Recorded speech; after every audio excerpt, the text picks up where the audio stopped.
All right, so here we still are at the Pine Grove Cemetery of Topsam, Maine.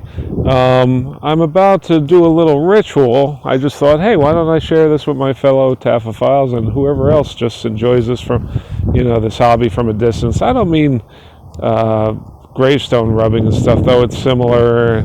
It's related in a way. That's just more and more frowned upon for good reason, I think, if we want to sustain, the quality of these stones.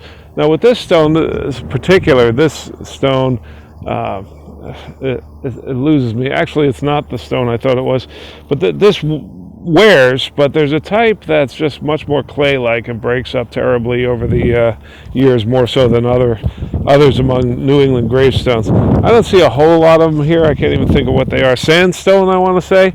This is one of them. This is a good example, actually. Do you see this? Yeah, so there's that.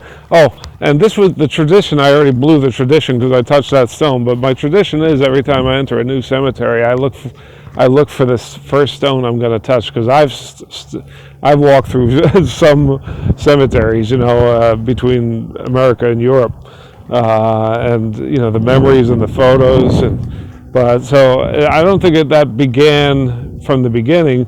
And somewhere in the middle, I said, let me make it a tradition. I touch the first stone, but what's it going to be? Who's it going to be? And then I'll stand there and and try to get a vibe of those people, the ancient roots of the land they have here and the connections they have here. So, I can't lie, because I am Christian and I got to try not to lie, and it's still an issue, that one. But it actually was which stone? All right, I'm going to show you. It was that stone. I'm going to point to it. I believe, was that? Who? Yeah, no, on the screen it shows us, all right, but it was that stone. I touched that one first.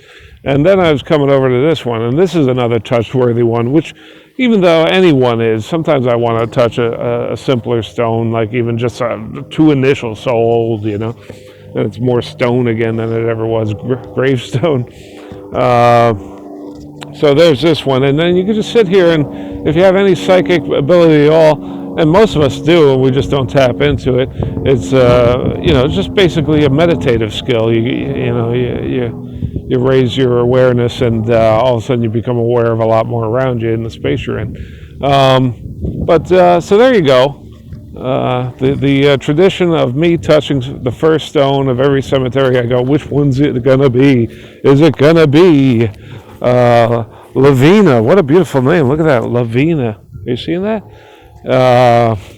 Or is it going to be? I just make it one of these stones, and it's something, a pastime of mine with. And now I'm about to visit this other graveyard. I'll get back to you in a minute, and we'll see which stone. We'll do that one live. That we'll touch. We'll touch together. You touch the screen, and I'll touch the stone, and I'll be touching the camera. Boy, we're just gonna freaking zap into connection. It's gonna be whack-diculous, let me tell you.